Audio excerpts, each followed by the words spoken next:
穿成末世文里连瓶盖都拧不开的娇气圣母博士，小队里人人厌恶他，都恨不得把他丢去喂丧尸。而他们不知道的是，男人每次看着丧尸都想一枪爆头，但为了努力扮演柔弱的角色，每次战友在前方战斗，他只能躲在后方嘤嘤。然而好日子没过几天，小队就遭遇了丧尸潮。生死存亡之际，男人决定摊牌不装了，变身成神枪手，每枪都爆丧尸的头。此时第一波丧尸即将抵达，所有人端着枪支准备作战，严阵以待。然而逼近的丧尸越来越多，士兵们应付变得吃力，就连原本坐在驾驶位的路飞舟也下车应战。走之前他还严肃交代让沈之白别乱跑。沈之白坐在车里看着外面的人们在战斗，但由于丧尸的数目太多，第一道防线很快就被丧尸们突破。这时一个士兵走了神，很快被丧尸扑倒在地，那丧尸咬上士兵的脖颈，接着就被众多丧尸们分尸了。这撕心裂肺的惨叫让众人动作结实一顿，他们朝他看去，恐怖的一幕就这么印在眼底。沈之白虽然也杀过人，但他还是第一次见到这样一幕，一阵反胃涌上来，他脸色愈发苍白，想起原主结局也是被丧尸分尸而死，久违的恐惧涌上心头，看着士兵一个接着一个被丧尸分尸，而轮胎的工作还差一点，人越来越少，丧尸越来越多，再拖下去他们都要完蛋。车外太危险，他不能下车，但是光看干着急也不能改变现状，他顾不得现在这副虚弱的身体，咬咬牙从木箱里拿出一把狙击，从天窗探出头，在车顶架好，准备就绪。他对准最近一只丧尸，动作一晃，视野里突然出现一张放大的腐烂脸庞，吓得他打了个哆嗦，甚至还能闻到那腥浊的气息。沈之白呼出一口气，将红点对准丧尸的脑袋扣下扳机，砰响亮，枪鸣子弹贯穿丧尸的脑子，丧尸摇晃了一下，很快倒地。接着他又将瞄准镜对上其他丧尸，随着每一声枪响都会有一只丧尸倒地。于是众人发现明明丧尸就在眼前，但他们还没开枪，丧尸便倒下。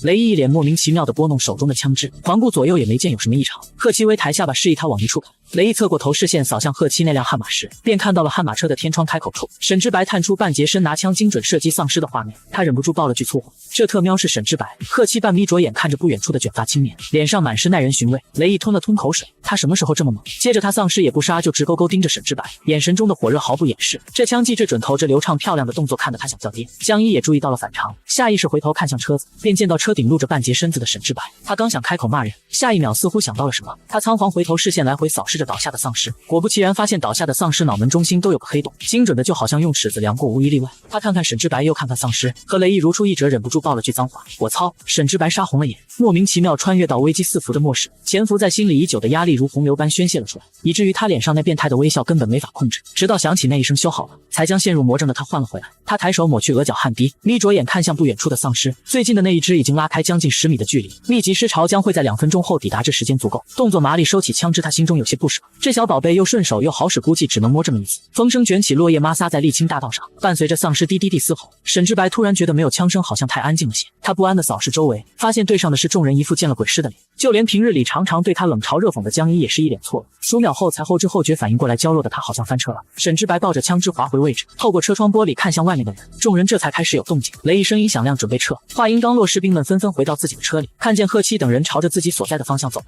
沈之白这才松了一口气，原本紧绷的精神骤然放松，身体被枪支后坐力震得发麻，耳朵也一阵嗡鸣，眼皮子越来越重，很快便陷入黑暗。再次醒来时已然到了傍晚，沈之白不知道自己睡了多久，只觉得头晕脑胀，很多东西还转不过弯来。不过看样子他在末世第一大危机算是避免了，但他总觉得好像忘记了什么重要的事情，这才感觉到脑袋正在枕着一个东西，接着头顶便响起一道冷淡的男声，既然醒了你还要靠多久？沈之白下意识抬头就撞上了男人的下巴，两人倒吸一口凉气，他就说怎么贺七不见人，原来是在身边坐着。沈之白有些狼狈地拉开两人的距离，小心翼翼抬眸看向坐在身侧的男人，见对方摸着下巴皱眉，他动了动嘴皮道谢。贺七依旧看着他，表情不变，动作不变。沈之白算是看出来了他的意思，犹豫了数秒，忍不住道你为什么不推开我？明明贺七上一秒还威胁着要把他丢去喂丧尸，下一秒却贴心的让他靠着肩膀睡觉，怎么想怎么不对劲。这时江一从前面探出头，你还好意思说？沈之白，你脑袋里是不是装了什么追踪器？死命往老大身上粘，莫不是想勾引我们老大？别想了，他喜欢的可是你。闻言沈之白还想多活久一点，他对贺七那可是男人之间纯纯的欣赏，生怕贺七误会便看向他，真的我发誓我没有想要勾引你。贺七看着他，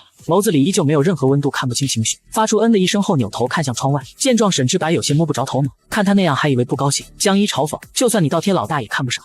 确实，男主看上的肯定得是女主嘛。这话说得很小声，像是呢喃，就连沈之白自己都听不清。原本看着窗外的贺七却看了他一眼，表情若有所思，但他动作很快，沈之白根本来不及察觉，注意力都在江一的身上。你为什么去前面坐？江一默了几秒，你管我不想跟你坐一起。想到丧尸脑门上的黑洞，动。江一觉得在坐他身边会很危险，两人现在水火不容，谁知道沈之白会不会突然给他来一枪。随着时间的推移，车子很快就行驶到了新的目的地宋家村。随着距离愈发接近，房屋也越来越多，4辆车子最后停在了村落的入口。车辆的动静吸引了村落里丧尸的注意，他们迟缓地转过身，本能朝着小队一步步走去。雷毅举起枪支，想要对着接近的丧尸射击，贺七制止。他从身侧抽出一把刀，朝着丧尸走近，手起刀落，动作干脆将丧尸杀死。枪声太大会吸引附近丧尸的注意，这里的丧尸不多，动作又比较迟缓，用刀就可以了。聚集在村落入口处的丧尸顺利解决。随后雷毅带几个士兵进入村落内部调查，约过了20分钟左右才从村落出来。收获不错，找到了个好地方。这村里丧尸不怎么多，都是些老人和小孩，应该是留守村。找到了新据点，小队很快动身出发，由进去的士兵指挥开路，一路通畅无阻。最后停在了一栋平房前，房间不多，只有4间，其中有1间还是杂物间，根本住不了人。军队13个人，3间房根本不够分，最后决定这3间都归军队。贺七带着伏虎的弟兄重新去找屋子，他们运气还不错，在距离平房100米处发现一栋2层独立小屋，屋子从内部上锁，里面有2只丧尸，是一对夫妇，看样子是从末世开始就尸变被困在家里。这2只丧尸被饿了很久，并不难对付，江一和陆非洲一人一刀就顺利解决了。难得有个安稳的地方，不用露宿野外。整个伏虎小队兴致高涨，特别是得知厨房里还有剩余的煤气能够煮泡面时，就连江一对沈之白都和颜悦色了起来。快乐是他们的，沈之白什么都没有，他忧伤地看着窗外月亮，始终没搞明白自己为什么会在这。按理说他一个博士应该是待在军队那边，却被陆非洲硬是拖到这，连个解释都不给。论战力值跟着贺七他们会更安全一些，但他总觉得有些不得劲。你在想什么？该吃饭了。鼻尖飘入淡淡的泡面香气，沈之白看向来人，这人是谁？他一时想不起来，便开口问道：“你是谁？”巴图他将手中的碗递给沈之白吃饭，碗里装着今天的晚餐素食方便面，浓郁的香味弥漫在空气里，还冒着淡淡热气，香的沈之白忍不住咽了咽口水，有些迟疑的接过碗，心里有些不确定，看着周围其他人，大家都在吃面，压根没人注意他。泡面的香气不断飘入鼻腔，刺激着空虚的胃部，最终还是难以抵抗美食的诱惑。沈之白拿起筷子疯狂嗦面，说实话，这是他长这么大以来第一次觉得泡面这么好吃，到最后甚至连口汤都没留下，陶瓷碗被吃得干干净净，跟刚洗过似的。饭饱后他还有些意犹未尽，巴图把碗收走，没过一会儿又回到他身边坐下，沙发挤着两人显得有些拥挤。你怎么又来了？沈之白露出一个淡淡的微笑，巴图是这个世界第一个对他露出善意的人，他模样不差，灯光下的轻笑有几分晃眼。巴图有些失神，不好意思抓了抓脑袋，你笑起来很好看，我来跟你说声，今晚你跟我一起住。沈之白有点疑惑，你不讨厌我？按理说像江一他们的反应才正常些。巴图露出憨厚的笑容，讨厌你之前差点害死我们，但是你今天也救了我们，而且你很厉害，我从来没有见过谁能像你一样把狙击用得那么好。沈之白不止狙击用得好，枪械这方面他都精通，冷兵器也略有涉猎。巴图对枪械这方面很热情，沈之白也喜欢，两人有了共同话题，很快聊了起来。怕影响到别人，他们谈话的声音并不大，有点咬耳朵的意思，从远处看有些亲密。没过一会儿，沈之白感觉有人在看他，视线太有存在感，让他难以忽视，但每次抬头视线就会立刻消失。他索性装作不在意，和巴图闲聊，然后趁对方不注意，循着那道烦人的视线看了过去。对上的就是贺七来不及避开的眼眸，两人对视半晌，最后是贺七错开眼。这时军方的士兵敲响了屋子的门，贺队、雷队找你。距离门口最近的李应把门打开，只见门外站着一个穿着迷彩军装的士兵，有幸存者来了，他们也想在这里休息一晚，现在就在我们停车呢。幸存者这3个字成功吸引屋内众人的注意力，纷纷看向士兵。末世爆发已有1个月，执行任务的路上，除了之前沈之白想要营救那对被咬的夫妇外，小队基本没碰上其他的幸存者。在危机四伏的基地外活过1个月，众人纷纷好奇这个幸存者小队。空地上除了小队的4辆车外，还多出1辆越野车。沈之白等人到达时，雷毅正在和一个中年男人交流，周围还多了几张陌生的面孔。这个幸存者小队加上中年男人共有6人，4男2女，其他人模样都很年轻，应该还是学生。军队不介意他们今晚住在这里，提前说好不会保护他们，居住的房间需要他们自己去找。中年男子满口答应。为了让雷毅等人放心，他还自报家门，主动介绍小队的情况。我们是从 B 市来的，打算去最近的军方基地。我叫李德军，是个退伍军人，他们都是学生。我们是从广播里听到，只要绕过 A 市就能够到达最近的军方基地，所以才决定要去那里。看装束，你们是军方的人吗？从哪里来的？得知是从军方基地来后，这群人疲乏的脸上是显而易见的激动。沈之白一直在观察这群人，他的目光来回扫每一个人，最后定格在一个美艳女子身上。这个女子和其他人截然不同，明明看起来很年轻，不过20出头，眼里却是不符合年龄的成熟和沧桑。提到基地时，所有人都显得很激动，倒是她反应平淡，没有一丝波动。且整个幸存者小队因为末世物资不足，脸上都呈现蜡黄之色，唯有她面色红润，就连身上的衣服都比其他人干净不少。且她表情始终淡然自若，仿佛一切都在意料之中，这才是最令人怀疑的地方。沈之白因此隐隐有了答案。李德军得知雷毅是从基地来的，态度更加热切，主动介绍起小队其他成员，大家相互客套点头，最后视线都聚集在幸存者队伍里2个女生身上。模样都不差，一个美艳，一个清纯，截然不同的风格。清纯美女率先开口：“我叫段星辰。”末日的苦难也没有折损她的半分美丽，路途的奔波让她看起来有些憔悴，但更有别样的风情。她朝着众人露出一抹娇怯的笑容。沈之白明显感觉到身边所有的雄性动物都集体失神，成功免疫的除了他外还有2个人，其一当然是只对女主感兴趣的贺七，另一个让他有些意外，那是江一。另外一个美人相对而言冷淡多了，他语气平淡开口：“宋老。”介绍完便垂下眸子不再言语。李德军笑着打圆场，接着继续说小队的事情。小宋性子比较冷，别介意，他可是我们队里最强的，我们能活下来也多亏了小宋。闻言沈之白掀起了惊涛骇浪，宋老这就是小说里的女主，难怪和众人格格不入，那一脸老道绝对是再次重生的女主，不会错。宋老在末世前几个月便得到了随身空间，里面有竹舍、灵泉、农田，还有不少物资，养了不少鸡鸭猪鹅之类的小动物。空间沈之白也想要，才来这个世界没几天他就感觉自己瘦了不少，再这样下去得变成竹竿不可。他也想吃肉改善伙食，但现在这种情况下就是在做梦。他一直盯着宋老，此刻宋老在他的眼中就是一个香喷喷的大鸡腿和各种美味食物。沈之白忍不住吞了吞口水，身侧巴图注意到他的异常，视线在2人之间来回打转，然后突然露出一抹了然的笑容。沈之白，你是不是看上那姑娘了？闻言，所有人齐齐看向沈之白，一刹那香喷喷的肉如同打破的镜子碎裂在空气，有的只是宋老冷淡的面容。他看着沈之白面无表情，陆非洲探出头看看沈之白又看看宋老，原来你喜欢这种类型的，这么高冷的美人你驾驭不了。沈之白不明白自己明明就是在看鸡腿，怎么就变成看上宋老，他连忙否认，大家只当他害羞不肯承认，脸上都是别狡辩了我们都知道的表情，被迫看上了男主的老婆。沈之白看向贺七，发现对方绷着一张脸面无表情，明显就是心情不太好。书中说男女主一见钟情，后来又在战斗经历中不断加深2人感情，所以贺七现在已经对宋老一见钟情，现场多了一个情敌，他不太开心也正常。不过由于天色不早，这个小插曲很快就被众人抛在脑后。贺七和雷毅聊了一会，便带着各自小队回屋休息。至于新到的幸存者们还在寻找今晚暂住地，但有女主这个世界的气运之子在，他们很快便发现一间上锁的空屋子。沈之白回去后就一直跟在巴图身边，他没有忘记今天要跟巴图住同一间。3间空屋子，楼下2间，楼上只有1间。见状，巴图道：“老大他喜欢自己一个人，楼上那一间就留给他吧。”最左侧的屋子被江一他们3人住了，剩下的那间归沈之白他们。巴图推开门进去，末世后都停电了，屋内没有灯光。沈之白手里拿着一根蜡烛准备进屋，刚踏入就被灰尘呛了一口，他忍不住打了个喷嚏，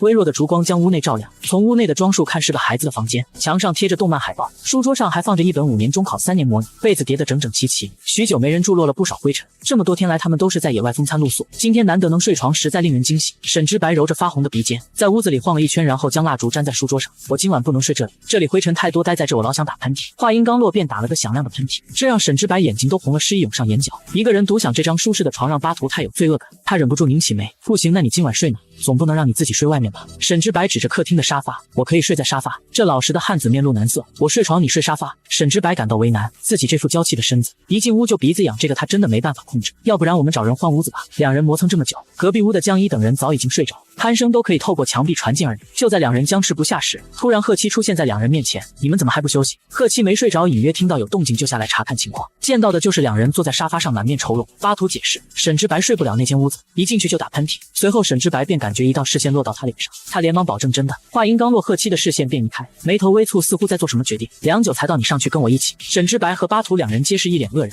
异口同声，不行，表情都有点怪异。贺七眉头皱得更紧，休息时间很宝贵，你们打算耗到什么时候？他站在楼梯上见人还没跟上来，表情更为不耐。你应该知道我们不可能让你自己住，别浪费时间。你不愿睡是你自己的事，别影响其他人。这种情况下再有要求只会显得沈之白是个任性的作精，他只好乖乖跟着上楼。为了仪表自己的积极，还特地抢在贺七前面上楼。楼上只有1间房，贺七下来时门没关，里面还点着蜡烛。沈之白走到门口便能够看到屋内的装饰，他顿时晴天霹雳，那是一间婚房，满屋的红色大喜字贴的到处都是，就连床上也是喜庆的红色大花4件套。沈之白僵在原地，怎么都踏不进这间屋子，跟贺七睡一间婚房，怎么想怎么诡异。他站在门口，连带挡了贺七的路，对方没那么多耐心。沈之白屁股一疼，整个人踉跄摔进房间里。这间屋子没楼下那间灰尘多也可以接受，扫视一圈发现窗户还开着，难怪灰尘少。贺七关好门也不看沈之白一眼，径直到床上躺着，他闭着眼睛，表情沉静，烛光为他镀上了一层淡淡的金光。沈之白扶着梳妆台僵持在原地，不过没犹豫太久，最后还是灰溜溜爬上了床。窗户开着，屋外的冷风透过缝隙钻入屋内，很快吹灭脆弱的烛火，屋子再次陷入黑暗。夜晚越来越冷，沈之白在冷风的侵蚀下有些发僵，他有些弱势便不侵入，最后是小步摸索着走到床边，他手心摸到那柔软的被子布料，这才松了一口气，小心翼翼往床上爬。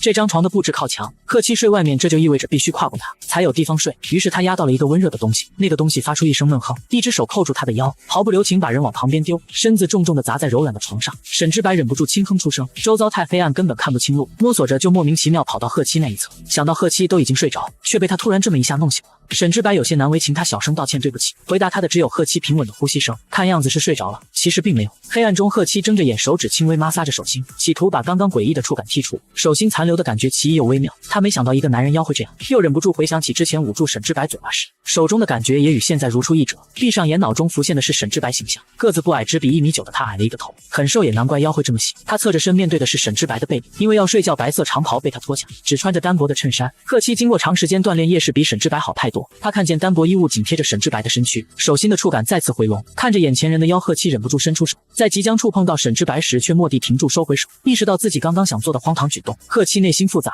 或许让沈之白上来跟他一起是个错误的决定。他决定眼不见为净，闭上眼，很快沉入梦乡。这个村子的丧尸还没完全清除干净，屋外远远响起丧尸的嘶吼，一到夜里他们就会分外活跃。屋子里却是与之相反的静谧，只有两人轻轻的呼吸声此起彼伏。末世后天气变得反常，白天很热，晚上又很冷，窗户没关实，越来越多的冷空气不断钻入屋内。沈之白忍不住打了个寒战，床上只有一张大红喜被，大部分都被贺七占了。沈之白只有一点点勉强遮住半边身子，他被冻得实在受不了，于是鼓起勇气，决定从贺七手上挪出一点被子，怕惊醒对方，他不敢太用力，只好小心翼翼扯着被子的一角。他拉分毫不动，好吗？认命。随着夜越深，寒意越甚，沈之白被冷的牙齿打颤，只能硬着头皮钻被窝往贺七的方向靠。这张床并不大，躺着两个人本就拥挤，于是他钻着就钻到了贺七的怀里。男生第一次看见丧尸咬人的画面吓吐，众人纷纷嘲笑他，没想到下一秒他却化身成神枪手，精准暴击丧尸。沈之白是被太阳唤醒，腰部搭着一个沉重的东西，让他有些喘不过气。戴上眼镜，低头一看是贺七的手臂，而且两人姿势有些暧昧，看起来就像是大虾把小虾拥在怀中。沈之白足足猛了1分钟才赶紧挣脱，小心翼翼抓住贺七的手腕，想将他挪开，但一碰到贺七就敏锐地睁开眼。这回他抢先在男人之前开口：“你压到我了。”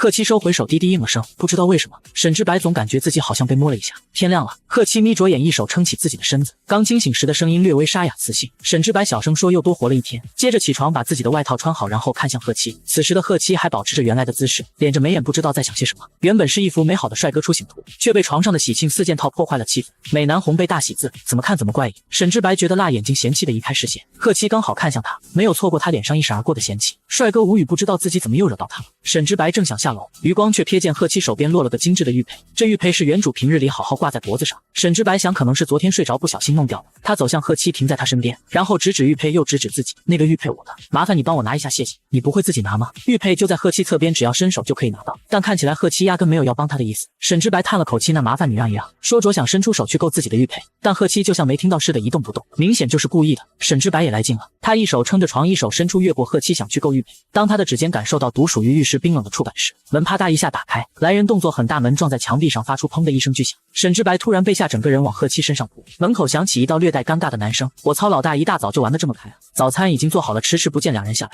陆非洲主动上楼去换两人，没想到一大早就看到这么刺激的事情，打扰了。抬手摸了摸额角的虚汗，陆非洲轻手轻脚带上门，屋内一时间陷入了诡异的氛围。沈之白攥紧手中的玉佩，手肘撑住床沿，想要起身，然后是贺七低低的闷哼，稳住身子站好。沈之白看着贺七皱着眉头，一脸隐忍，他视线一路往下停留在那腹部，刚刚就是砸了这里，声音听着还挺沉重。视线再下移，他愣了半秒，突然一股热意冲上大脑，苍白的脸因为这抹红鲜艳欲滴。沈之白瞪着贺七，张了张嘴巴，却不知道该说些什么。倒是贺七坦然对上他的眸子，面不改色。惊讶什么？你自己没有过？沈之白这才恍然意识到现在是早上，早上嘛都挺正常的，是他自己大惊小怪，是他不识好歹。贺七没理他，动作干练麻利，随后率先出了屋子。沈之白在屋子里愣了半晌，也跟着下楼，在心里忍不住感叹还挺大，女主真是有福了。今天的早餐相较昨天更为丰盛，几人从厨房里翻出了剩下的米和一些腊肉，炖了一锅热腾腾的粥。沈之白一下来，那浓烈的米饭香气直扑门面，他感动得快流眼泪。快速吃完这一餐，小队到平房前与雷毅等人会合。今天不着急赶路收集物资，整个村落少说也有10几户人家，村里人喜欢囤粮，这一趟下来物资相当可观。李德军等人也主动提出要帮忙，他们和小队同路，都是要去军方基地，显然是想抱住大腿。雷毅也不傻，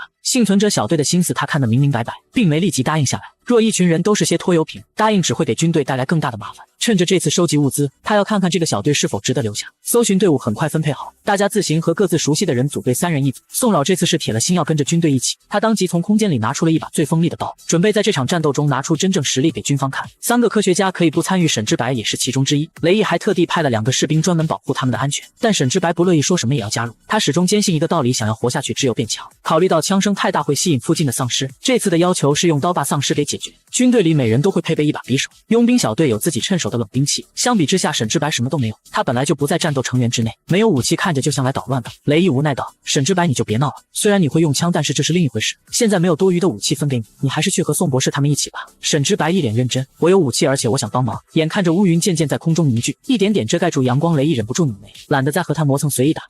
你去找贺七跟他一起。贺七将一巴图三人一组，正准备出发，就见到沈之白气势汹汹，抄着一把斧头走过来，停在他们面前。几人皆是莫名其妙看着他，毕竟他这副样子看起来像是要去砍人。贺七问他：“你这是做什么？”沈之白乖乖站好，把斧头往身后收了收。雷毅叫我来跟着你们杀丧尸。他不着痕迹亮出自己身后的斧头，锐利的刀锋寒光闪烁。这玩意儿是他在厨房角落发现的，他看着锋利就随手捡了过来，掂量着手中的重量，感觉还不错。然而在几人眼里就不是那么回事。眼前的沈之白脸色苍白，额角隐约淌着汗水，拿着斧头看起来颇为费劲，就这样还杀丧尸，别添乱就不错了。江一顿时炸了骂人的话就要脱口而出，但想到那天沈之白杀丧尸的样子，硬生生拐了个弯。没有关系，沈之白一脸莫名其妙你他。眼看天色越来越暗，再不快点就要下雨了。贺七不想耽搁太久，跟就跟着吧。四人到一栋屋子前，屋子是2层建筑，有围墙连接，屋子呈4边形，中间是大片水泥空地，角落还摆着一些杂物。2只年老的丧尸就在那片空地里来回走动，发出低低的嘶吼，站在铁门前。这2只丧尸并不难对付，主要是担心屋子里还有其他的丧尸。观察了一阵，发现没有异常，贺七才决定出手。准备好了吗？其他人紧了紧手中武器，点头。拉开铁门发出的动静瞬间吸引了丧尸的注意，他们看不到东西，只有听觉和嗅觉，本能朝着沈之白等人的方向移动。随着距离的接近，丧尸嗅到了食物的味道，明显兴奋起来，嘴里发出呜呜的低吼。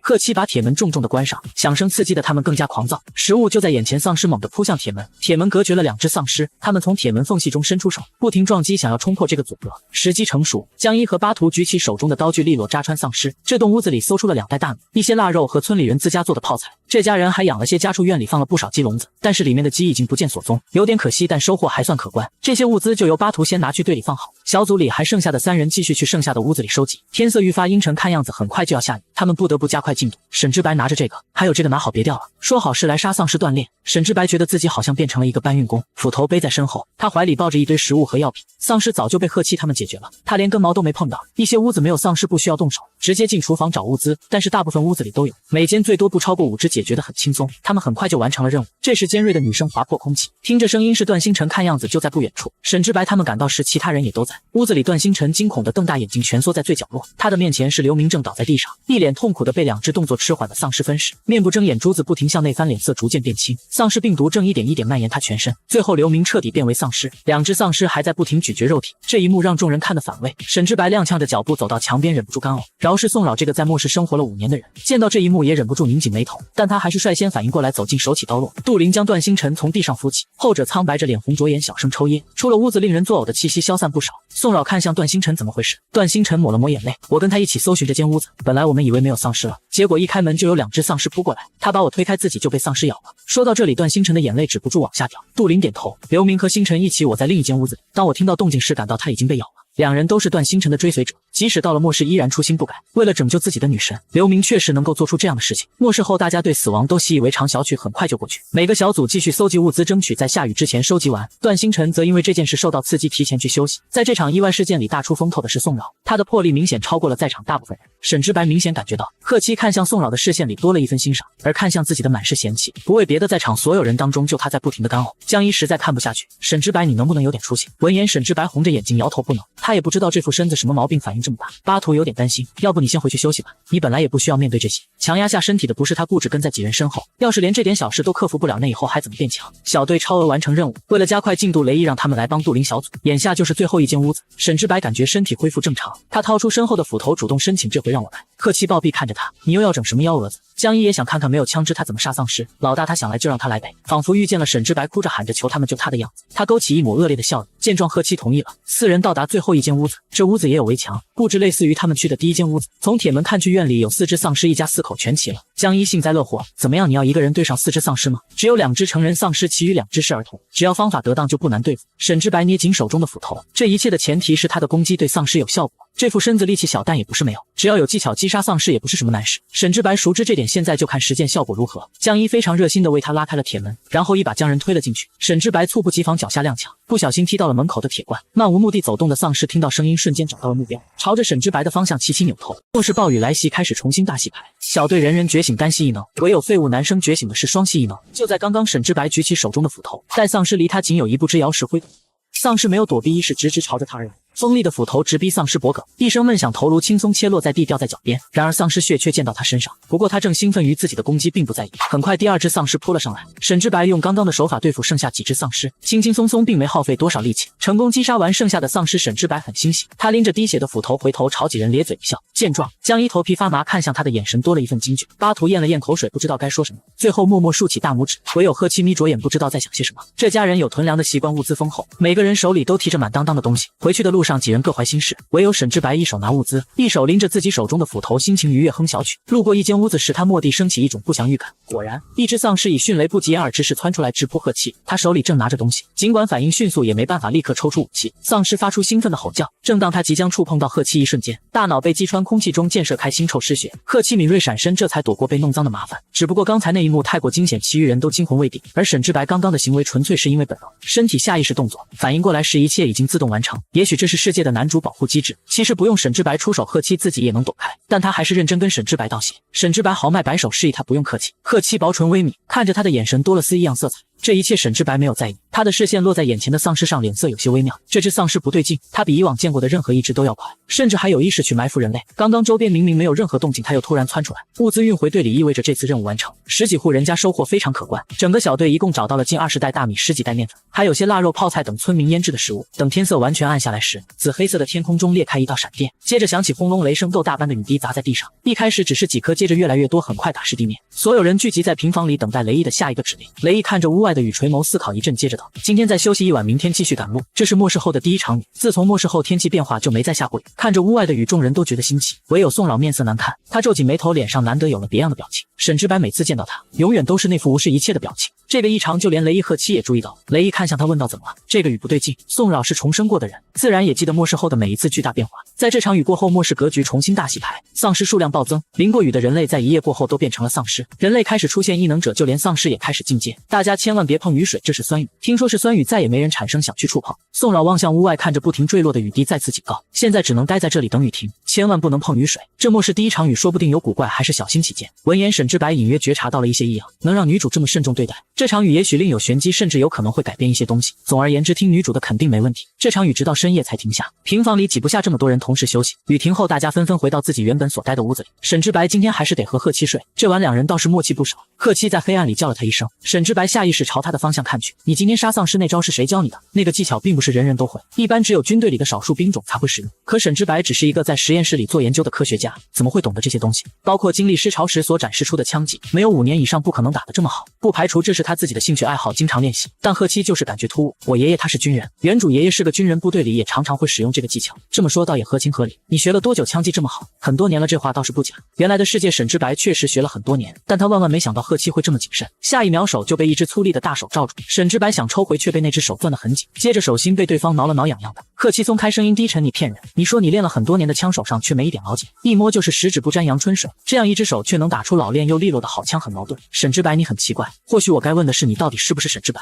你这话什么意思？我不是沈之白还能是谁？难不成有人把我调包？虽然不知道是怎么回事，但贺七心中有了结果。你不是沈之白，你到底是谁？虽然他和沈之白相处的时间并不长，但多少也了解对方性格如何。身边这个人绝对不是沈之白，我是沈之白，只不过我是另一个沈之白，是他的第二个人格，同时也是一名军人。贺七一眼识破他，不是你完全没有军人的正义感，瞒不过我。原来的沈之白呢？闻言，沈之白也不打算继续装下去，受不了末世的刺激，人格分裂，让我来接盘。贺七没有说话，四周陷入诡异安静。黑暗中，阴森凉意攀上沈之白脊背，他听见一道带着寒意的声音：我就问你一件事，实验数据你还记得吗？沈之白几乎是脱口而出记得。话音刚落，那黏腻湿冷的感觉瞬间消散，他将眼珠子往贺七的方位转了转，他刚刚对他起了杀心。沈之白身上唯一有价值的就是脑袋里的知识，若是连这一点价值都失去了，小队就没有继续护着他的必要。对于贺七而言，哪个人格并不重要，重要的是沈之白脑子里的东西，毕竟现在的沈之白可比之前那个有趣多了。这时屋外响起了窸窸窣窣的声音，原本停的雨又开始下。这场雨与先前那场截然不同，急促猛烈。沈之白听着雨滴砸落下的声音，身体渐渐燃起一股燥热，由脚底攀上大脑，丝丝缕缕蔓延四肢。他忍不住掀开被子，接触冰冷的空气时，热意明显有所缓解。贺七没睡着，时刻关注他的举动，感觉到沈之白突然掀开被子有些不解。沈之白的额角沁出汗水，想到还在盖被子的贺七，忍不住问道：贺七，你不觉得热吗？我觉得冷。雨天更是湿冷，现在这温度估摸在10度以下。沈之白不盖被子被子反而还说热有毛病。沈之白小声嘟囔：“我觉得好热啊，都出汗了。”他抬手抹去额角汗水，视线投向窗外。今晚月亮又大又圆，通过皎洁的月光，他看到黑色雨滴落下，可雨水怎么会是黑色的？也许是看错了。贺七也觉察到他的异常，撑起身子，抬手附上他的额头，很烫。沈之白，你发烧了。沈之白迷迷糊糊应着，身体里的热浪几乎要将他吞噬。好奇怪，他为什么会发烧？体内的血液仿佛被高温燃烧，冒着滚烫的热气，大脑晕乎乎的，完全没办法继续思考，意识渐渐消散。他忍不住攥住贺七的手，很快陷入一片黑暗之中，完全失去意识，但身体温度还在不断攀升。不仅如此，沈之白的温度透过皮肤接触传递到他的身上，连贺七也开始感觉到身体的异样，开始变热。他忍不住掀开被子，任由冰冷的空气慰藉燥热的躯体。当天边的第一抹晨光升起，黎明将至，世界重新大洗牌。沈之白睁开双眸，明显感觉到自己这副身体发生巨大变化，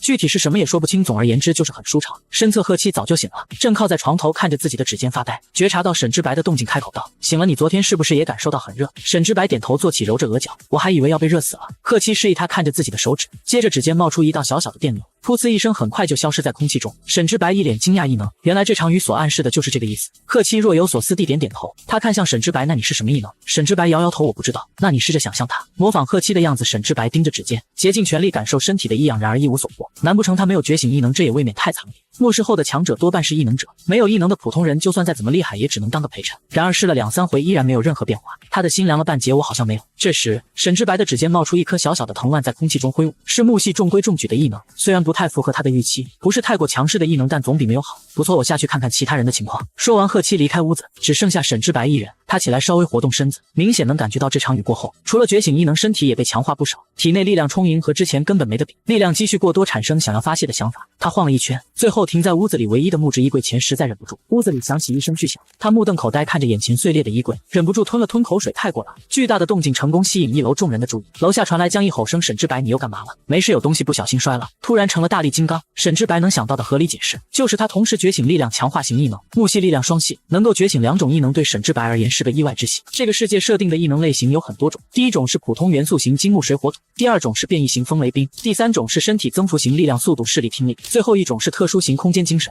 4种类型的异能攻击力最强的是变异型异能，其次是普通元素，再是身体增幅，最后才是特殊型。沈之白觉得自己再怎么样也得觉醒个攻击型异能，他将来可是要成为强者的男人，没有强势一点的异能怎么能说得过去？但他目前觉醒的力量系和木系实在是一言难尽，力量系到后期除了力气大一点基本上没什么用，木系又是一个处于平均值的异能，攻不够猛，手不够坚硬，后期专门负责给基地里的作物催长。做人要知足，沈之白在心里这么安慰自己。好说歹说，他现在也是个异能者，总比没有好。此时他沉浸在自己思绪中，完全没有注意到身体的异常。暴雨后发生变化的不只是人类，就连丧尸也惊唯独男生却觉醒了3系异能。这时啪嗒一声，有东西砸在地板，沈之白顺着声源处看去，发现一小颗冰块落在脚边。他捡起那颗奇怪的冰块，还很新鲜，并没有融化，疑惑地举起自己的手看了良久。没过一会，手心里又冒出一颗冰块。沈之白愣了半晌，一时之间不知道该作何反应，最后只能以表震惊地说了好几句国粹。这是欧皇吧，3系异能者主角都没带这么夸张的，4种类型的异能他就占了3，还有一个杀伤力仅次于雷系的冰系异能。沈之白下楼后整个还是晕乎乎的，到楼下江一主动凑上来：“沈之白，听说你觉醒了木系异能？”沈之白乖巧的点头，他并不打算将自己是3系异能者的事情说出去。少年扬眉眸中的得意毫不掩饰：“我是火系。”沈之白这下知道他这么主动找他是因为什么了。火科木怎么看江一都压他一头，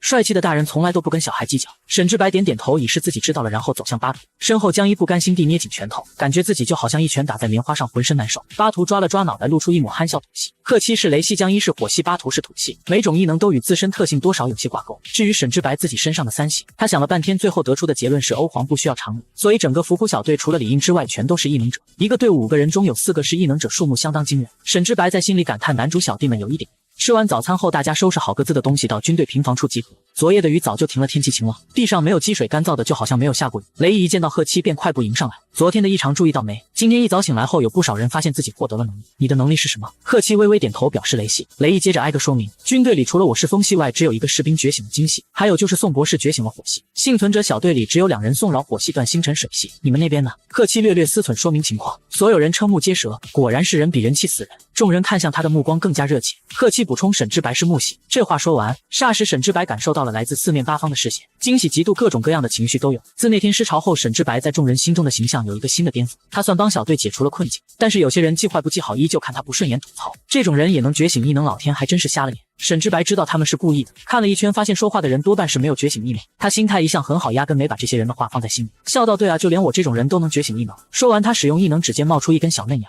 颇为嘚瑟的在那群人面前晃了一圈。可惜啊，我这样的人都有异能，有的人就没有，你说气不气？闻言，那群人脸色皆是一阵青一阵白。在没人注意的角落，贺七看着他这幼稚举动，不着痕迹的勾了勾嘴角，晃了一圈。沈之白回到自己的位置，乖乖站好。他没有做得太过火，只不过稍稍刺激那群人。雷毅见有台阶了，连忙打圆场，将此事接过。这个村子的物资已经收集完，也没有再留下来的必要。很快，贺七等人就制定了一条新的出发路线。幸存者小队因为与他们目的地相同，提出想要同行。经过双方领导者商量，最后决定他们暂时同军队并在一起，条件是一切都要听从军队的指挥，并且收集到的食物要上交。同样，军队会保护他们的安全。按照计划，他们接下来要去的地方是温泉旅游小镇。选择去那里是因为考虑到风镇应该会有汽油。沈之白同先前一样，还是跟着伏虎小队一起。相比较军队那群人看他不顺眼，去了也是添堵。沈之白不愿和江一他们坐同一辆车，便跑到巴图这辆来了。这辆车坐着巴图和李英，主要是用来装物资的，后面还空了2个位置。打开车门，看到贺七那张脸，他傻了。你为什么会在这儿？监视你。沈之白觉得很郁闷，他已经用实践证明自己不会再做了。贺七怎么还不放心？难道这就是男主的谨慎？贺七突然问他，2楼的衣柜是怎么回事？你最好别撒谎。早上那场奇怪动静后，贺七一直觉得有异样，于是上楼去看了一眼，看到的就是稀碎的衣柜，从碎裂痕迹看来是被人打碎的。沈之白只好道我打的，力量系太过明显，日常生活中很容易暴露，且就算不说，以对方谨慎程度，很快也会发现，还不如直接坦白。贺七眉梢一抽，我让你老实交代。沈之白举起手，我发誓我一拳下去，那个衣柜就碎了。前面的李应听不下去，嘲笑沈之白，你是疯了吧？难不成激发异能也会让人精神错乱？你一拳要是能打碎衣柜，我一拳能打碎一座山。我劝你别闹了，不然一会儿老大得生气。贺七拧着眉头，唇瓣也渐渐抿成一条直线，看样子已经没什么耐心。沈之白很难过，这年头说实话都没人信了。我除了觉醒木系之外，还觉醒了力量系，知道他们不信，果然实践是检验真理的唯一标准。他余光瞥见李应身边放着一把棒球棒，那个棒球棒你还要吗？李应拿起棒球棒在手中掂了掂，这可是实心的。他将手中的棒球棒丢给沈之白，别说你要是真能掰断它，我就叫你爹。这和市面上的尺寸一样，不过是特制的，拎起来很重，光凭一个人想要掰断它，无异于痴人说梦。沈之白琢磨半天，始终没动手。车上3人一直观察他的举动，就这么过去了3分钟，迟迟不见沈之白动作，李应出声嘲讽，说着他拿起棒球棒，双手抓住2端施力，然而棒球棒没有任何反应。下一秒，棒子中间裂开2道缝，咔嚓一声，一分为2。见状，3人震惊到无言。李应脱口而出喊了声爹。沈之白仔细端详断裂的2根棒球棒，摇了摇头。草率了，本以为需要什么技巧才能掰断，没想到光靠蛮力就可以。他觉得这个技能似乎也没有那么鸡肋。巴图忍不住吞了吞口水。这么说，你真的觉醒了力量系？贺七脸下眼眸表情若有所思。突然，沈之白觉察一道炽热的视线，他抬眸看去，是一脸热切的李应。李应也就比江一大2岁，这家伙平时有些中二性子，也很幼稚，心态倒是挺好。整个小队就他没有觉醒异能，但依旧是没心没肺，完全不在意。他看着沈之白激动，莫非你就是天选之子？沈之白一脸茫然，我不是你家老大才是。李应看着他，似乎想到什么更激动了。白净脸皮上的青筋微微颤抖，他突然开口道：沈爹，我决定以后跟你混。突然多了个这么大的儿子，沈之白觉得自己无福消受。他下意识去看贺七的反应，和预想中的不同，贺七正闲适的靠在位置上，闭着双眸假寐，对车子里所发生的事情毫不关心。李应这回彻底被沈之白征服成功，化身小迷弟，一路上狂吹彩虹屁，直到沈之白实在听不下去，喊他闭嘴，车里才难得恢复安静。车子在道路上行驶，渐渐离开污染区范围，路途中遇到不少丧尸。这场雨后发生变化的不只是人类，就连丧尸也进化。比起以前的迟缓僵硬，现在的他们更敏捷了，动作较之以前灵活不少。想到之前遇到的那批行动快捷的丧尸，沈之白心中泛起一股凉意。这场雨之后，他们定然会变得更强，人类所面临的生存环境更加严峻。日暮西斜，太阳渐渐落下，穿过这片大地，车子到达了曾经著名的网红打卡圣地，也是著名的旅游小镇丰城。沈之白下意识看向窗外，转头的一刹那，入目景色让他失了魂。此时此刻，他眼中独独映着贺七一人，暖色夕阳照在男人的侧脸，柔化了平时凌厉的五官，随意扎起的长发有些凌乱的垂在脸颊上，看起来慵懒又迷人。他支招下巴，脑袋微偏，看向窗外的风景。沈之白脑中淡出2个字：天神。那双冷淡的眸子正俯视他所拥有的自然万物。看着这一幕，他不自觉舔了舔唇瓣，然后就对上了贺七的双头。他浑身一个机灵，下意识吞了吞口水。这误会好像有点大，因为贺七看着他的眼神复杂，表情有些一言难尽。沈之白尴尬的头皮发麻，实在是顶不住那锐利的眼神，他收回视线，小心翼翼拉开2人的距离。而贺七的耳朵有一点红。丰城市是出了名的温泉旅游镇，许多人自驾游都会选择来这里。每次到旅游季时，镇上所有的酒店都会爆满。末世来临时，刚好是旅游淡季，人流并不多，这也是为什么会选择在这里停留的原因。如他们所想，现在正是旅游淡季，丰镇人流并不多，大街上只有几只丧尸在来回走动。听到动静时，便嘶吼着朝车子扑去，然后被毫不留情撞飞。李应到外面看到的丧尸比之前那个村里的还少。巴图接话，当时陨石降落是早上5点左右，这个点大家都在睡觉，村里人一般起得早要干活，人家来旅游的当然不会起那么早。末世的爆发是因为携带病毒的陨石在世界各地降落。当时正好是早上5点钟，许多人还没有起床，有不少人就在睡梦中直接变成丧尸，被困在屋子里。总而言之，丧尸并不多，街道上零散1-2只，大部分都被锁在旅馆里。视线所及之处空旷压抑，死气沉沉，如同死镇一般荒凉，到处透露着阴森诡异的气息。沿途的旅馆里时不时响起丧尸拍打窗户，以及他们低哑的吼叫，让人忍不住起鸡皮疙瘩。天色越来越暗，丧尸越来越兴奋。诡异繁华的旅游镇中心，男生似乎被盯上。此时队伍的车子陆续停在移动和风旅馆前，对讲机里响起雷伊的声音：今晚暂时住在这。这栋旅馆大门紧闭上了锁，显然末世前就没人居住。把锁卸下来后，雷伊领着几个军人率先进去查看。很快他们就从旅馆里出来，表情欣喜。我们运气不错，这个旅馆正准备开张，里面还没开始住人，不用担心屋子里有丧尸。一行人浩浩荡荡进了旅馆里。从内部装饰看来，这家旅馆确实很新，看起来刚弄好不久，东西都是全新的，就连门口还放了个开业大吉的花篮。当门打开，看到屋里的装修时，众人感动得快要流眼泪。干净房间虽然落了不少灰尘，但这对经历末世1个月来的人而言，简直就是天堂。不仅如此，这家旅馆还有个私人温泉。沈之白看着眼前冒着热气的池水，忍不住拍了拍自己的脸，我不是在做梦吧？旅馆的后方就是露天温泉浴池，男女分隔开，并不大，只能同时容纳5-6个人左右。水里还冒着热气，朦胧又唯美。雷伊的声音很快响起，大家各自找房间住，2人一组，收拾好后可以去温泉洗洗，30分钟后分发晚餐。除了几个士兵还在巡逻，剩下的人都去找房间，而沈之白又和贺七分到了一起。只不过这次屋子里有双人床。找好房间后，沈之白准备去温泉池，临走前还特意问了贺七，对方摇了摇头，沈之白也没有太在意，拿着毛巾难得悠闲地晃悠到了温泉处，然后就看到一堆大老爷们挤在池子里，李应还热心招呼他一起下来。沈之白看着隔音，灰溜溜的回了屋子，似乎早就预料到他很快回来。贺七脸上没有一点意外，正慵懒地靠在床，见到他只是略微扫了一眼。沈之白直挺挺倒在床，叹了口气。一群大老爷们全挤在一起晚点再过去。贺七只是低低嗯了一声，难得躺在这么舒服的床。沈之白迷糊对着他，我先休息一会，等下吃晚餐叫我。也没等回应，脑袋意外睡着了。贺七看了他一眼，确定已经睡着，才闭上双眸，感受尸海中所传达的异样。自那天怪语之后，脑袋里开辟了一个全新的空间，他似乎不止觉醒了雷系异能，在直径500米范围内可以感知到任何东西，无论是人类、丧尸亦或是其他的。就比如刚刚，他早就在尸海当中感知到温泉池里有一堆人。这异能虽然方便，但是需要耗费很强的精力，使用超过10分钟就会感觉很疲乏。感受到众人都聚集到旅馆大厅处，贺七冲着床上睡得跟死猪似的喊：沈之白起床吃饭。吃完饭后，眼看时间差不多，雷伊站起来分配明天要做的事。沈之白3个科学家自动被划分到看守旅馆，只剩下15个战力。最后决定段星辰和3个没激发异能的人留在这，其余人到搜寻物资和找汽油2个队伍之中。宋饶主动提出要去搜寻汽油，听他这么说，沈之白心底顿时有底。今天小队找到汽油是板上钉钉的事，而贺七小队则是搜集物资。事后不早分完工后，大家都准备去休息。雷伊正要回房时，沈之白连忙拉住他：明天我要跟贺七他们一起搜集物资。雷伊抛下一句：贺七管你我不管，你就离开了。徒留沈之白站在原地莫名其妙抓脑袋。沈之白回到屋子时，贺七并不在，他估摸对方去温泉池，于是也拎着浴巾往温泉池走去。果不其然，就贺七一人在温泉里一脸享受。沈之白走近唤了一声：你还真是会享受。贺七半眯着眼，喉间发出一个单音。他倚在温泉边，水流没过胸膛，看起来有种凌厉感。沈之白坐在一颗大石头上，看着水中的贺七：我明天跟你们一起去搜集物资。闻言，贺七沉默了一会儿才道：随便你想跟就跟，但是你的命得自己负责。沈之白连忙保证，他现在盼着贺七赶紧走好，一个人独享温泉。可看贺七这副样子，显然没那么快走。没等一会，他便觉得不耐烦，麻利地脱掉自己身上的衣服。听到动静，贺七略微抬眸，视线触及到那具银白无瑕的身躯时，瞳孔猛地一缩。他垂眸看着自己的掌心，仿佛自己稍微一用力就可以折断。男人的腰这样太不正常了。这么想着，他又忍不住摩挲指尖。他盯着人家，半晌沈之白也收拾好了，转过身拿起浴巾围在自己腰上。贺七垂下眼眸，只觉得脸颊有些发烫，也不知是温泉的缘故还是其他。忽然他感觉鼻子一股热流涌出，下意识伸手摸了摸鼻尖。贺七，你流鼻血了。低头看着手背上的鲜血，贺七有一瞬间的怔了，抬眸看向沈之白，对方脸上满是愕然。你泡太久了吧，都泡得流鼻血了。利落抹开鼻下血迹，贺七起身上来，可能他最近有点上火。沈之白目送他离开，待那背影消失后，忍不住吹了个口哨。别的不说，贺七这身材是真的好，即便能够独享温泉，沈之白也没有泡太久。他小心走在廊道上，因为异能觉醒的缘故，视力也增幅不少。一步步走到廊头转角处，听到有人在说话，是贺七和宋云卓2人。他记得宋云卓对贺七有意思，是前妻的头号女配。沈之白隐在暗处悄悄注视2人。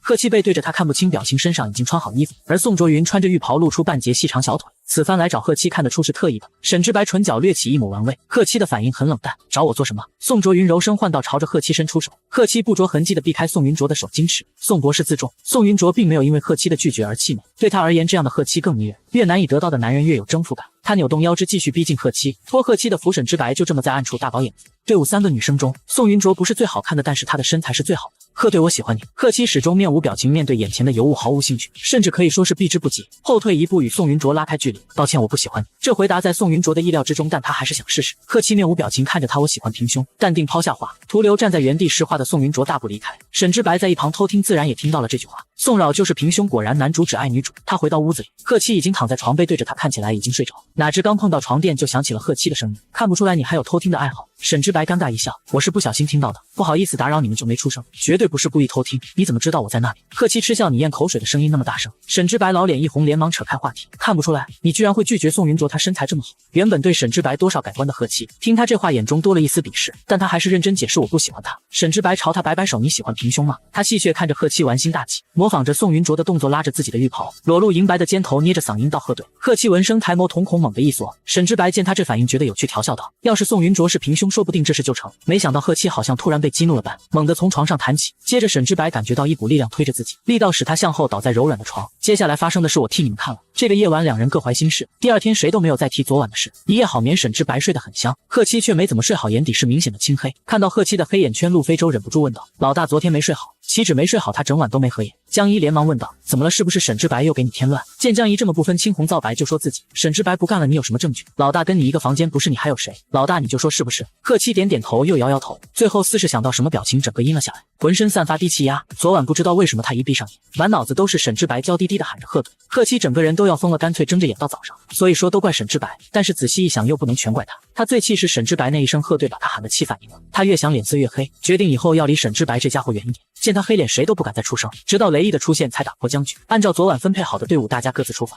我们去加油站，你们就在附近的超市里收集物资，就算没有也不要紧，命重要，别和丧尸起冲突。剩下其他人就留在旅馆。说完，队伍便分散开。沈之白跟着贺七等人，一行人首要目的地是最近的一家大型超市。丰镇是个旅游城镇，虽然小了点，但是各种吃喝玩的设施一应俱全。镇上有不少超市，他们到达时，超市门口并没有多少丧尸，门市开的玻璃上飞溅不少血迹，里面货架散乱，看样子已经有人来过。贺七观察一阵，总结里面应该没什么食物，东西多半被拿得差不多，进去也不过是浪费时间。谨慎起见，他提前用精神力探查里面，发现还有不少丧尸。众人跟着李印从超市后方进入，一路弯弯绕绕，还真的给他们找到。仓库里很大，摆满成箱的东西，沈之白眼睛都看直了，这么多东西就算拿回去了，车子也装不下，而且到了基地多半都要上交。这时沈之白只恨自己没有空间，这些东西装满他半辈子都不用愁了。这么多东西要怎么装？话还没说完，就见贺七看向李印，你空间是多大来着？李印想了想，大概一个卡车那么大，优先装食物，其他人去搬食物。众人得令纷纷散开，只有沈之白愣在原地，脸上满是震惊。李印是空间异能者，他算是明白贺七那天说的算是吧是什么意思。原来他们小队全都是异能者。贺七走到他身边，你愣在这干什么？去搬食物。李印是异能者还是空间异能？那你那时候为什么不？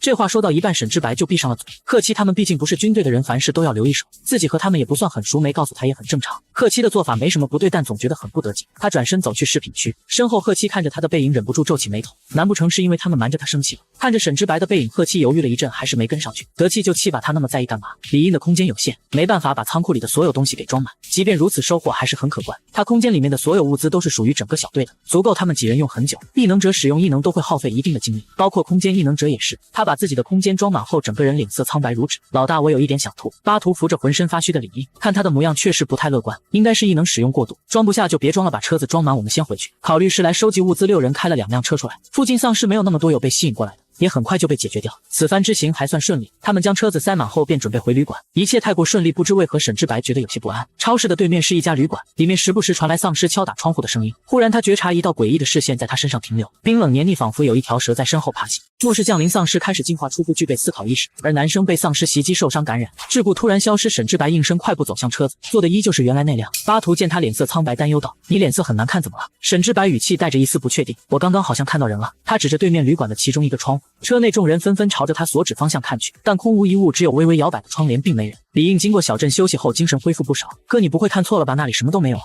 没看错，而且我不确定他是不是人，他的瞳孔是白色的。车内一时之间陷入诡异的安静。哥你不是故意吓我们的吧？不是，我刚刚真看到了，他站在那间窗户边盯着我。闻言众人感觉周身一股森然凉意，迫不及待想离开这个是非之地。然而车子刚启动，一道黑影急速掠过车前。李应咽了咽口水，是我看错了吗？我好像看到一个黑影，那道黑影绕了车子一圈，速度很快，通过身形可以辨出是个人。那是什么玩意人好吓人，老大，我们赶紧走吧。贺七的声音带着一丝冷肃，走不了。举目望去，原本空旷的地带突然陆续冒出丧尸，不知不觉已经将2辆车子围住，仿佛有意识一般形成一个包围圈。贺七从后座掏出枪支丢给巴图和李毅，最后把一支手枪递给沈之白，手枪会用吧？沈之白点点头，心里吐槽狙击都会用手枪，能不会吗？枪支可能对付不了刚刚那个黑影，但对其他丧尸还有作用。他看向沈之白，你一会儿就跟在我身边，别乱来，听到没？车外丧尸渐渐聚拢，枪声此起彼伏。江一已经先他们一步处理丧尸，附近只有普通丧尸下车后再不见那道黑影。沈之白跟在贺七身侧，警觉扫视周围，寻找那道消失的黑影。若是他没有猜错的话，刚刚那个黑影是丧尸，进化后至少是一阶，否则速度不会那么快。沈之白转着脑袋把周围都看了个遍，突然对上了一双猩红的眼睛，那双眼隐于树丛之间，他心头一骇，强烈的不安席卷全身，指着树丛贺七那里。几人顺着他所指的方向看去，都看到了那双诡异的红眼，意识到自己被发现。那只丧尸不再遮掩，坦然显出真身，他速度极快，嗖一下便出现在几人面前，露出尖锐獠牙。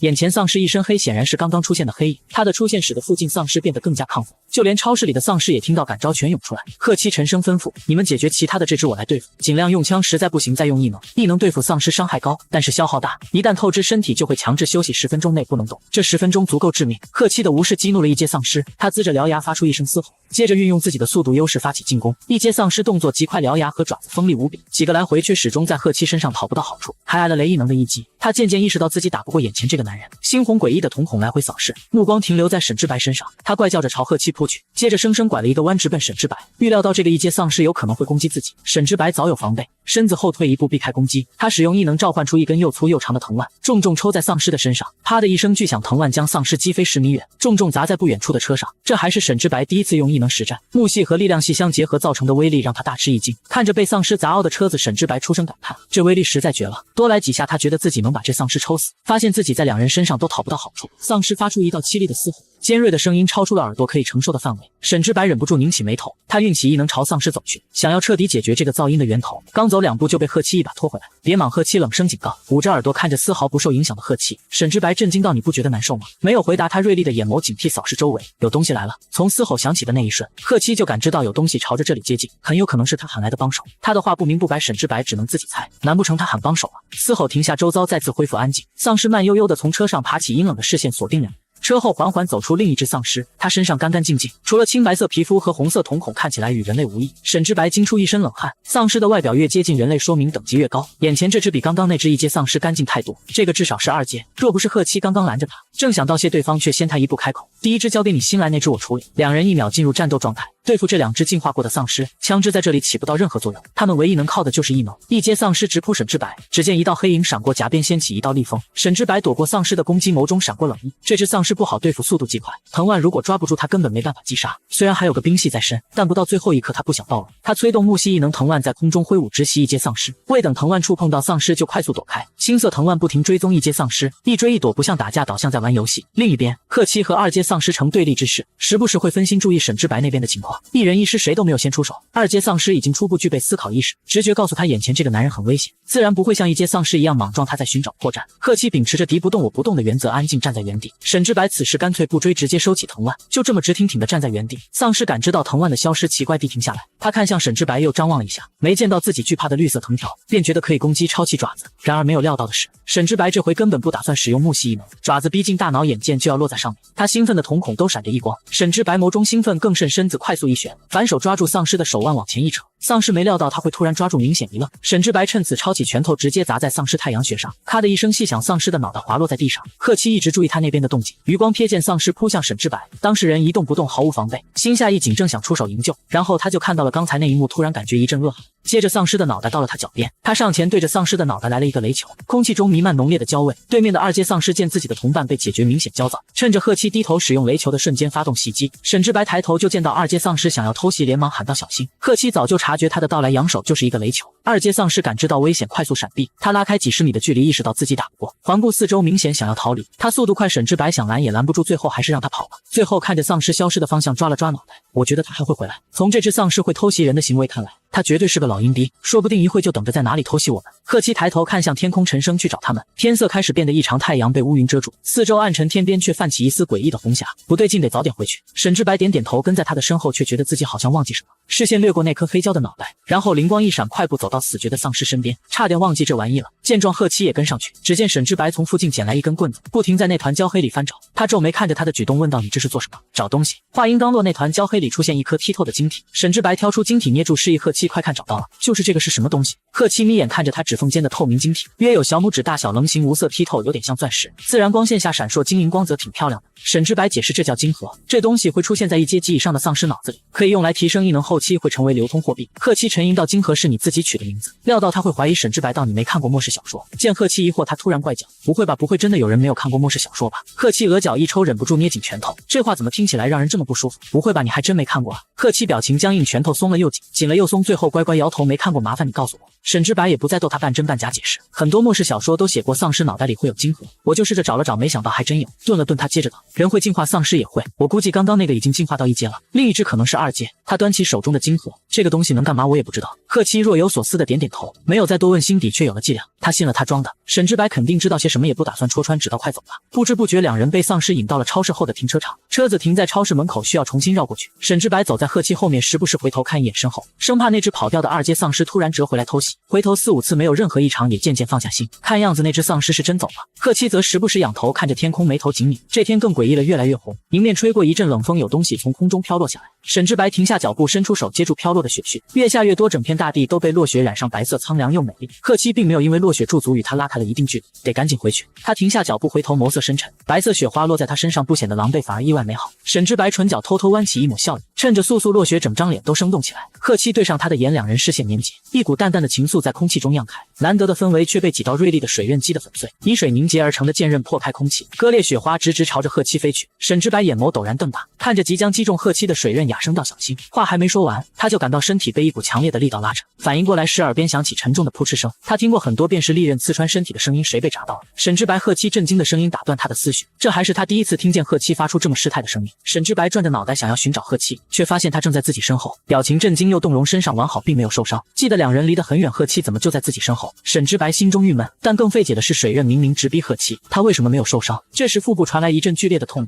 他低下头，瞳孔骤然一锁，肚子被穿了个孔，血水疯狂涌出，内蕴的丧尸病毒通过伤口一点一点渗透进他体内，最后溶于血液滴落在地上。沈之白试图捂住破洞的伤口，但血液还在不停涌出，身体也逐渐僵硬。来了！男生被丧尸弄伤，体内血液疯狂流失，丧尸病毒逐渐蔓延全身。他双腿一软，不受控制跌坐在地，痛意剧烈，始终咬牙一声不吭。贺七揽住他的肩，扶他躺下，脸上的表情难得出现一丝慌乱。你先躺着，我去把他解决。沈之白点点头，别过脑袋不去看他，视死如归。贺七毫不犹豫抽身离开，直袭2阶丧尸。随后便听到了一声乒乒乓乓的响动，没过一会便拎着一个脑袋放在沈之白身边。早有这个实力，刚刚为什么不直接把他打死，害自己遭了这一罪？沈之白整个人裂开，想大骂却疼得没法开口，只能控诉地瞪着贺七，心里骂骂咧咧：贺七臭傻逼。此时贺七不知道他内心的想法，抿唇表情复杂，抬手轻轻抚去沈之白脸上的落雪，见他脸上干净，没有受到一点伤害，显然2阶丧尸根本不是他的对手，根本就是单方面虐杀。沈之白怨气更重，刚刚不应该放他走的，你这个臭傻逼为什么不直接干掉他？凭着这股怨，他把话费劲吐出，但只说一半就痛得说不下去，后半段卡在嘴里。贺七听了前半段，语气自责：你说的对，如果刚刚把他嘎了，就不会发生这种事情，但是你为什么要挡在我面前？丧尸明明攻击的是我。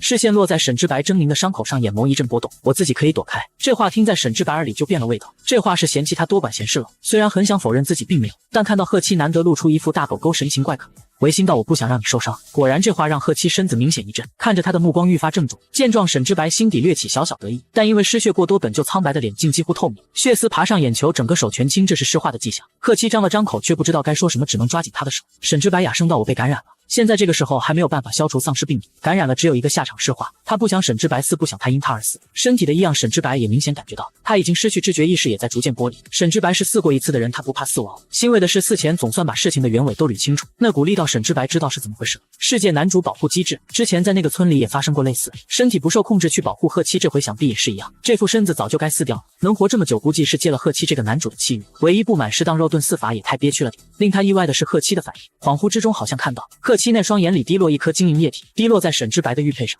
原本暗沉碧绿的玉在这时泛起了淡淡的光泽，将两人包裹其中，光芒散去，沈之白浑浊意识都清醒不少。他眯眼打量周遭的环境，霎时间愣住。两人正处于一片草地上，淙淙流水蜿蜒而下，不远处是浓密的树林，林边有一栋古色古香的小屋。距两人10米处有个类似祭坛的平台，上面有一池冒着白烟的泉水，贺七也在，两人保持着原来的姿势不变，他发梢还落着点点雪花。愣了3秒，一个念头在沈之白脑海逐渐扩大，这不会是空间吧？附近那冒着白烟的泉水，莫非是灵泉？那他有救了。沈之白用尽全力喊贺七快把我丢进那个泉水。贺七也没问为什么，一把抱起他，快步走到泉水边，轻柔将他放下去。刚接触泉水，沈之白忍不住发出一声喟叹。泉水冰凉，十分舒适，保险起见，他还喝了2口。10分钟过去，脸上的青白之色完全褪去，尸毒已经清除干净，泉水继续修复受伤的身体。贺七就在旁边乖乖守着，见他脸色渐渐恢复正常，悬着的心这才放下。你没事了吗？好多了，这个泉水能解丧尸病毒，看样子还能修复身体。贺七伸手拨动泉水，刚触碰到的那一刹那，浑身透着一股舒爽。你怎么知道？沈之白暗道不好，情急之下什么都忘光了，开始狡辩。当时只觉得那个泉水很吸引我，冥冥之中有一股力量在召唤。如此拙劣的说辞，贺七却信了。沈之白却觉得有点怪，又说不上来，